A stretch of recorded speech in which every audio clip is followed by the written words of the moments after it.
Good afternoon, everybody. I'm Eileen, and I hope you don't mind as the last speaker. I'll sit down and not stand up and give you such a rich presentation as you've seen from Mr. Chua and Imran. I just thought I'd share with you some thoughts on this whole theme of 700 years of dreaming. When I looked at Mr. Chua's paper, and I admit that it's a topic that I'm very close to. The two of us have taught the 700 years history of Singapore course at NUS for 7-8 years. I just thought I would like to move away from the whole idea of responding to this as from a historical perspective. As Imran said, this is not a history conference. It's a conference about dreaming about Singapore. So I really wanted to think about how can we dream differently, knowing that we have this other history, of this longer history than what we've brought up to understand. And as Imran showed us in his very rich presentation, there's so much more that we don't yet know well that we should know. And how is this going to, how can we dream differently when we have all this in front of us? The first thing I was thinking of was responding to Mr. Chua's approach, which is very much a historical one and looks at visions of Singapore from the perspective of individuals who are leaders and thinking of their vision for the state. And I was thinking, what if we took a different perspective of how each of us as citizens in Singapore might want to dream about ourselves or anything else, but with that perspective of a long history.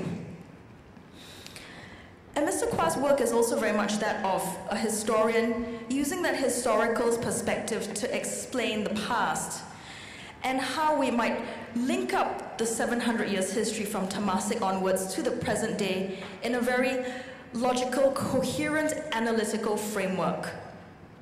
And I see this as one way of us understanding the past, how we relate to the past from the perspective of intellectual knowledge. It's how do we link together the different eras in that very coherent, logical, analytical framework.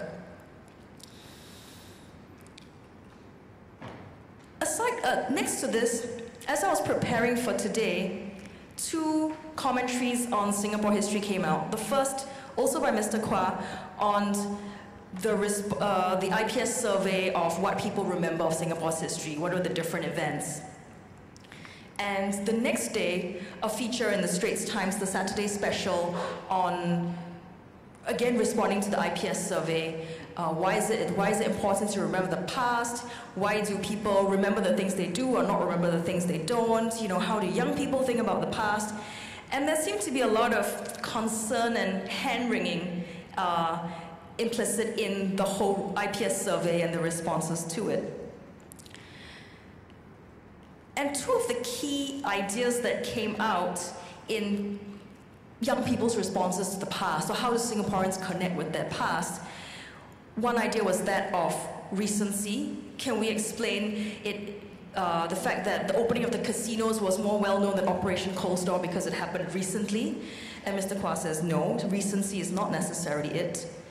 Or is it about direct relevance, which is the point that Mr. Chua made in his commentary, that Singaporeans today remember the issues that they find more relevant to their own lives, such as social histories, which seem to be the focus of people's interest in history and Singapore heritage. So that's one dimension.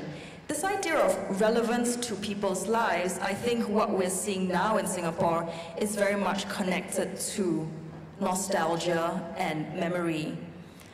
And often the way in which how history is relevant to us is explained precisely in those very personal terms. How do we relate to something that we personally experienced, a memory, or our families went through? There's some direct personal connection.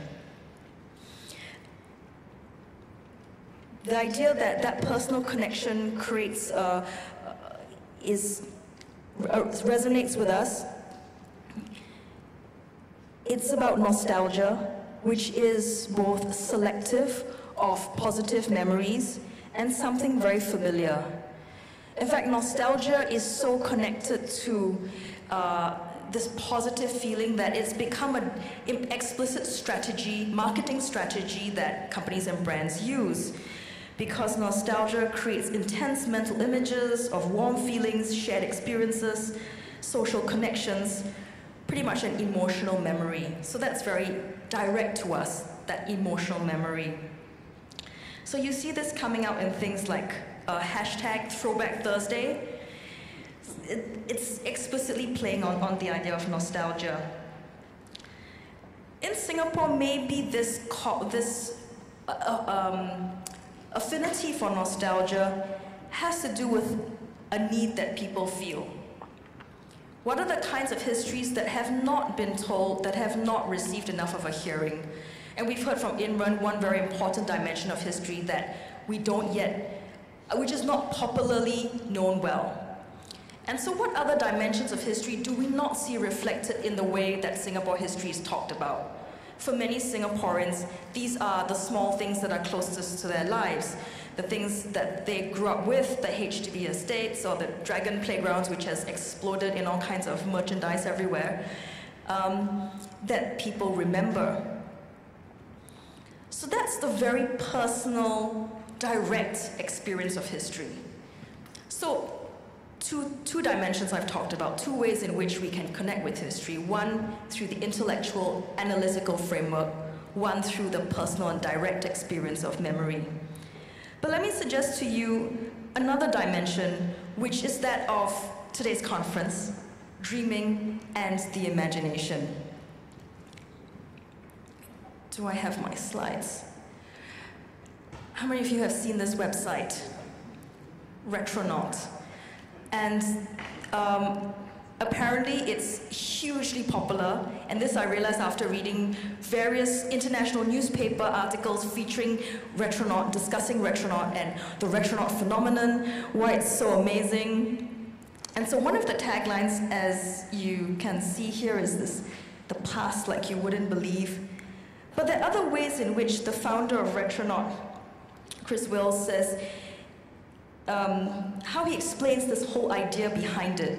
Now, Retronaut is basically a website, used to be, it has a Facebook page, used to just throw up pictures of the past.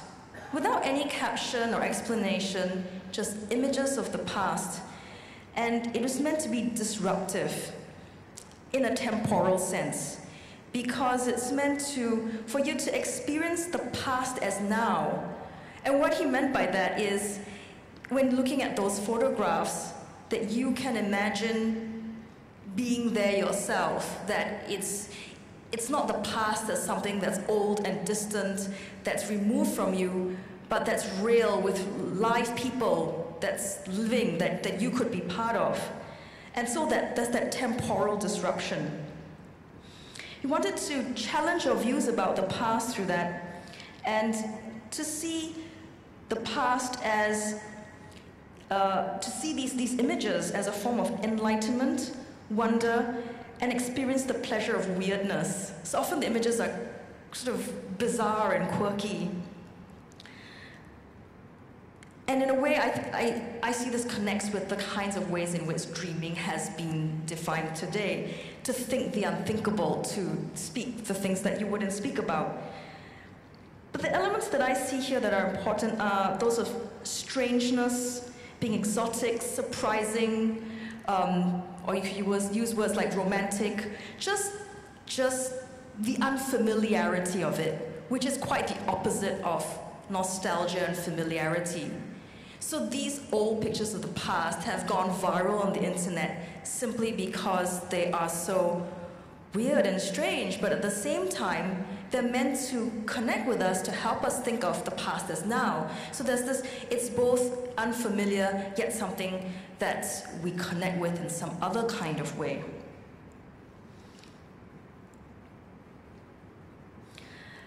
And so here, I'd like to suggest that we can connect with the past in this imaginative way. as a way to inspire some creative connections, new ideas, as a way to inspire hope about something completely different, or to escape from the way that we experience the now and imagine a different reality. And interestingly, because there are real photographs in the past, it's a different reality which has actually existed before. So, today we've been talking about 700 years of history, but something that's caught my attention recently has been these. Sorry, can you see the slides? Or let me just move to the side. I know that our archaeology experts here will be very familiar with these, but these are archaeological findings from Singapore dating from the Neolithic age. That's 6,000 to 5,000 BC. So the stone round axe found in Tanjung Karang, which is on the west side of Singapore, and these are round axes from Pulau Ubin.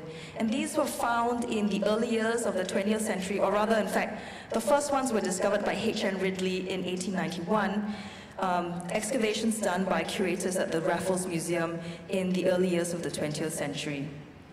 So it's not just a 700-year history we have, but evidence that Singapore was settled, there was human settlement here in Singapore 6,000 to 5,000 BC. Now, how does that shake up the way we think about our history now? If you think how we're obsessed with the last 50 years, this is just off the scale, right? You're not going to be able to plot all this on the same time scale. So as I was looking at these pictures, and I created this slide, and then I referred to John McSick's book, where he used a different image. And the difference between the two, this one that had different images for findings in the two parts of Singapore, as well as findings in Johor, which were related, very similar kind. And, oops. John McSick put all of these in the same image. The prehistoric stone tools from Tanjung Karang and Pulau Ubin, Singapore, and Tanjung Bunga and Johor. So here again, I see this as a way of talking about how Singapore is not separate from the Malayan mainland.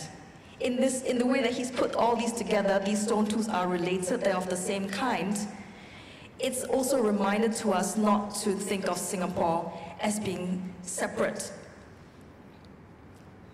And in fact, if you look at the geological history of Singapore, here's a quote from G.S.P. Thomas, where he says, "At the international level, it may be said that the very identity of the nation as a political entity has been determined by its separation by the Straits of Johor from the Malay Peninsula.